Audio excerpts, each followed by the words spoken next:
We have a really fascinating mission for today's deep dive. Yeah, we really do. We're pulling from this heavily detailed technical document. It's called the 2026 World Cup Smart Ball. And, we are looking at a massive, completely invisible revolution happening right now to the most sacred object in football. Right, the ball itself. Exactly. The ball is, well, it's no longer just leather and air. It's essentially a high-speed computer.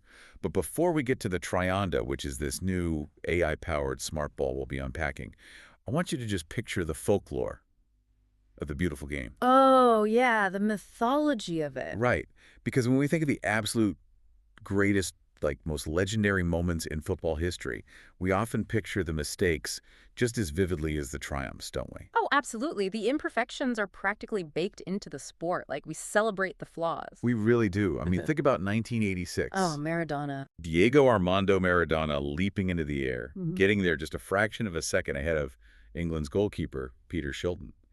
And he scores the most infamous goal in history with his hand, the hand of God. Yeah, a total turning point. Or jump to 2010. Frank Lampard fires a shot for England against Germany. The ball crashes off the crossbar, bounces down, crosses the goal line by nearly half a meter. I remember that so clearly. Everyone in the stadium sees it. Everyone sees it. The viewers at home see it. Yeah. But the referee waves play on. No whistle, no goal. And for over a century, those staggering human errors were just accepted. They were the chaotic tax of playing a fast-paced physical game. Yeah, they just dealt with it. Exactly. Yeah. You argued about it at the pub, you screamed at your television, but ultimately that chaos, it was part of the texture of football. But if you are stepping onto the pitch or tuning in for the 2026 World Cup, that era of charming, infuriating human error is officially dead. Completely gone. Based on these technical specs for the TRIONDA, we are unpacking a ball that doesn't just roll anymore. It thinks, it calculates, and it decides. And it's doing all this using data streams so fast the human eye simply cannot comprehend them. Right. We are talking about a complete paradigm shift here. Oh, massive. It changes how physical space and athletic movement are measured and officiated, too. Okay, let's unpack this. Okay. Because reading through this document, it brings up a massive central tension right out of the gate. It really does. Is replacing all of that human imperfection, the sheer drama of a missed call, is replacing that with a cold, calculating, high-speed computer ripping the soul out of the game? Or is it finally perfecting it? Well, to answer that, we really have to look at the physical evolution of the ball itself.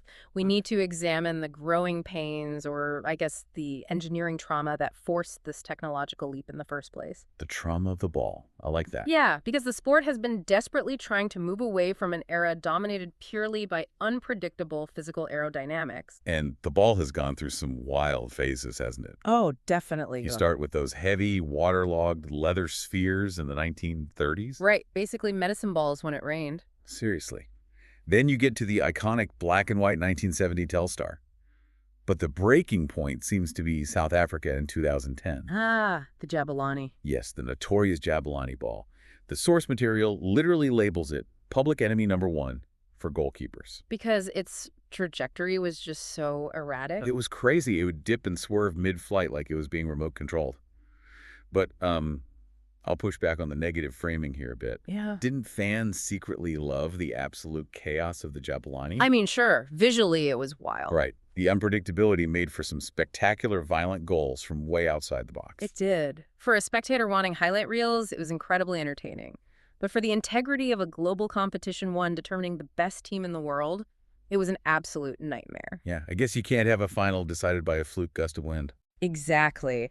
That aerodynamic chaos was a huge wake-up call for the engineers at Adidas.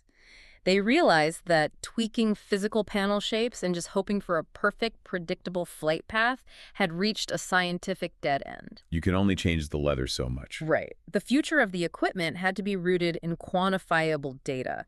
They needed to know the exact forces happening at the millisecond of impact. And that effort gave us the 2022 World Cup in Qatar, which was the first iteration of the connected ball system. Yes, the big first step.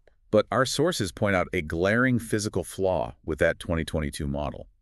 It relied on a microchip suspended dead in the center of the ball by elastic tensioners. Yeah, the suspension system. When I was reading that, the only analogy I could think of was a really fragile suspension bridge built inside of a bouncy castle. Ah, that is perfect. Like, if the ball lost even a microscopic amount of air pressure over 90 minutes, those tensioners would lose their absolute rigidity, right? That bouncy castle analogy captures the vulnerability perfectly, honestly, because think about it from a data science perspective. If you are demanding perfect, flawless data to decide a World Cup final, you cannot rely on a chaotic, deflating physical ecosystem. Because things are constantly shifting. Exactly. If the air pressure drops, the tension shifts. If the tension shifts, the microchip vibrates independently of the leather exterior. Oh, wow. And the moment the sensor moves differently than the ball itself, your data is completely skewed. And skewed data seems arguably worse than no data at all when the stakes are that high. It absolutely is. It introduces doubt into a system that was specifically designed to eliminate doubt. Right. That defeats the whole purpose. So to achieve perfect reliability, the hardware couldn't be stuffed inside a hollow cavity anymore. The technology and the physical object had to become a single, unified entity. Okay, here's where it gets really interesting. Because that physical vulnerability, the bouncy castle bridge, is what forced the quantum leap we are seeing for 2026. Yeah, the transition to the TRIONDA. The anatomy of this new TRIONDA ball is just staggering. We are looking at a high-speed wearable, basically an IoT device, that just happens to get violently kicked at 80 miles per hour by professional athletes. The internal wires from the old 2022 system are completely gone. Wow. Yeah, the microtechnology is now fused directly into the internal layers of the ball's lining. I want to pause on that, because baking a computer chip directly into the skin of a soccer ball sounds like a recipe for creating a hard lump on one side. You'd think so, right? Yeah. But the document notes they managed to integrate this without altering a single gram of the ball's standard weight distribution, or even changing its aerodynamic flight. How is that physically possible? It all comes down to microscopic counterweighting in the surrounding layers. Okay. They balance the mass of the sensor perfectly across the entire sphere, and the core of that sensor is an inertial measurement unit, or an IMU, operating at 500 hertz. Let's break down that IMU, because the document really highlights this as the brain of the operation. It really is. It's essentially two sensors working in tandem, right? You have an accelerometer measuring the pure force and speed of a strike, and a gyroscope measuring the spin and angular rotation. Spot on. And it's doing this at 500 hertz. Meaning 500 bursts of data every single second. Wait, 1 second of time. 500 unique data reports. It's unbelievable. To put that in perspective, human reaction time is roughly a quarter of a second. Okay. So in the time it takes you to blink, the TRIONDA has recorded and transmitted over 100 distinct measurements. That is insane. It captures the exact micro-deformation of the leather when a boot strikes it. The system knows the undeniable millisecond the impact occurred and the precise rotational force applied. So a player barely grazes the ball with a stud on a rainy pitch, and the TRIONDA logs it. Exactly. It misses nothing. But having a ball shouting 500 data points a second is kind of useless if it doesn't know where it is on the pitch, right? Oh, for sure. A ball can know it was kicked, but it doesn't intuitively know where the offside line is. Yeah. So how does this internal IMU talk to the external environment? Well, it requires a massive digital triangulation ecosystem. The ball is really just the beating heart of a much larger stadium-wide network. So I'm looking at this 12-camera setup they have installed around the stadium roof.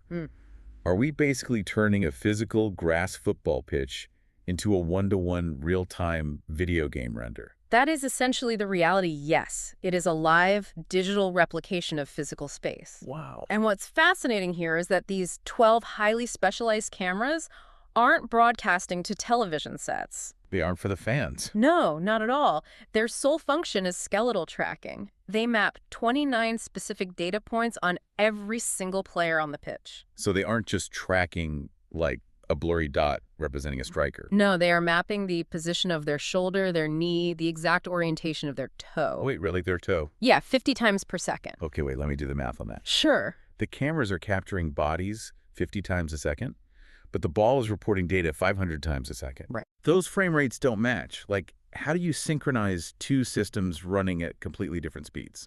This is where artificial intelligence transitions from being just a marketing buzzword into a critical utility. Okay, how so? Advanced platforms like Football AI Pro, which was developed in partnership with Lenovo, are designed to solve that exact synchronization gap. Oh, I see. The AI receives the camera stream mapping the bodies and the ball stream mapping the impact. Now, because the ball is providing 10 times the data resolution of the cameras, the AI uses predictive interpolation to fill in the visual gaps. It makes up the difference. Exactly. It mashes the two data sets together, layering them like transparent maps. So it finds the exact fractional microsecond the 500 hertz ball registers a strike and looks at where the 50 hertz cameras say the player's knees and shoulders were at that exact synthesized moment. It fuses them instantaneously. That is wild. And this solves a fundamental biological limitation that has plagued officiating for a century. Think about a human linesman standing on the sideline. Yeah, it's an impossible job. They physically cannot focus their eyes on the midfielder making a pass and the defensive offside line simultaneously. Right, your eyes have to dart back and forth. And in that tiny fraction of a second, sprinting athletes have moved several feet. But the AI doesn't blink. It sees the pass and the entire defensive line at once, with absolute mathematical clarity. This brings us to what is easily the most emotional application of this technology for the fans, which is completely revolutionizing VAR, the video assistant referee. Oh, finally. Because, let's be honest, the current manual VAR process is agonizing. It cools the momentum of the match entirely. It ruins the vibe. It really does.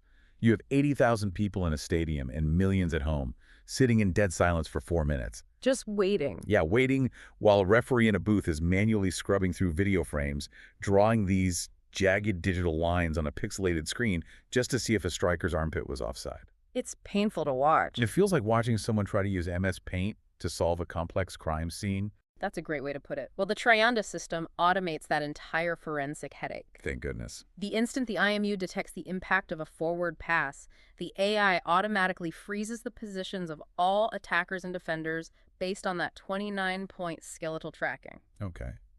If the algorithm detects an offside geometry, an alert hits the VAR room in under 3 seconds. Under 3 seconds. That is essentially real time. It is. The human referee's job shifts from being a video analyst hunting for evidence to simply validating a technical decision the AI has already finalized. Think about what this does for the actual viewing experience for you, the listener. The AI instantly generates a fully interactive 3D render of the exact offside moment and sends it directly to the stadium screens and TV broadcasts. Instantly. No more blurry camera angles. No more pub conspiracy theories about officials manually rigging the lines to favor one team. Right, because it provides clean, indisputable mathematical evidence. It respects the fans' time and it keeps the game flowing. But the implications of a one-to-one digital render go far beyond just policing the rules, don't they? Oh, yeah. The TRIONDA isn't just an officiating tool. Because it is hoarding this incredibly granular data, it is actively rewriting how the sport is analyzed and coached live.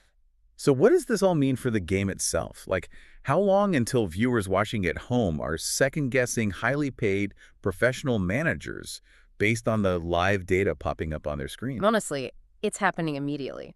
We are witnessing the total democratization of elite sports data. How so? Well, historically, if you wanted to know the exact Magnus effect on a curving free kick, the way the spin creates an air pressure differential to bend the ball's flight, that data belonged exclusively to scientific testing labs or big equipment manufacturers. It was locked away. Right. Now it's completely out in the open. That's incredible. Coaching staffs will literally be holding tablets on the sideline receiving real-time metrics.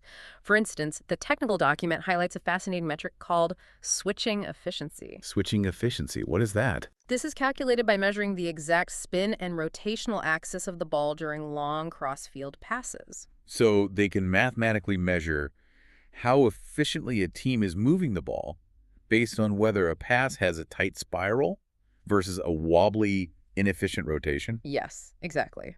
A clean, high-velocity pass has a specific gyroscopic signature, Okay. but a tired player hitting a sluggish pass produces a completely different signature, which leads into another critical metric they're using, kicker fatigue. Oh, that sounds huge. It is.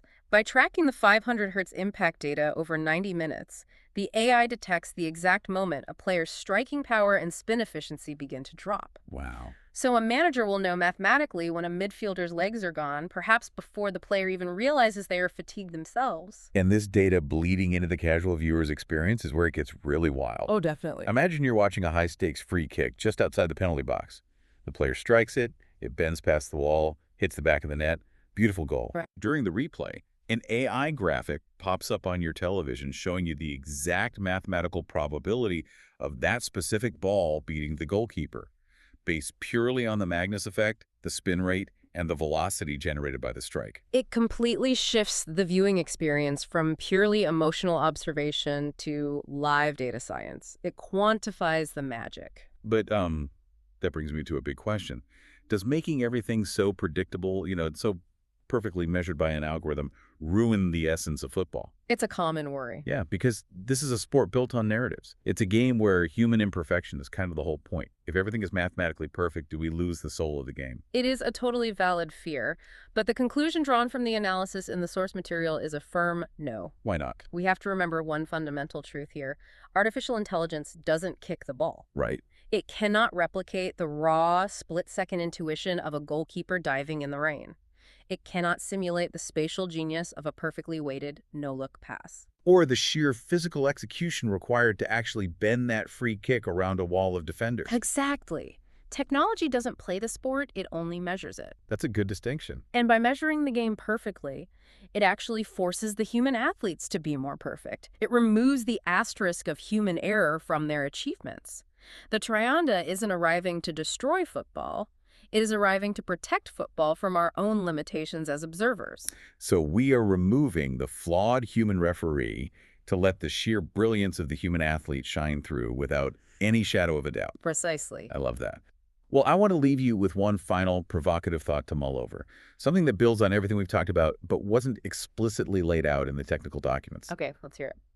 If this Trionda ball is perfectly measuring spin rates and impact forces and generating mathematical goal probabilities, what happens when these players take this technology home? Oh, man. What happens when the next generation of football stars starts using 500 hertz smart balls in their private everyday training sessions? The implications for youth development are just massive. Right, like will young players learn to reverse engineer the mathematically perfect, unsavable shot? They absolutely will. Will they use live tablet data in their backyard to tweak their foot placement by a single millimeter over and over until the algorithm tells them their strike is 100% lethal? It's highly likely. We might be entering an era where human athletes are effectively being trained to play like machines by the ball itself. Wow. Maybe the next Maradona won't need the hand of God to score a legendary goal. Maybe they'll just have the math of a machine. That's a wild thought to end on. It really is. Well, thank you so much for joining us on this deep dive. Keep questioning, keep exploring the ways technology is rewriting our world, and we will catch you next time.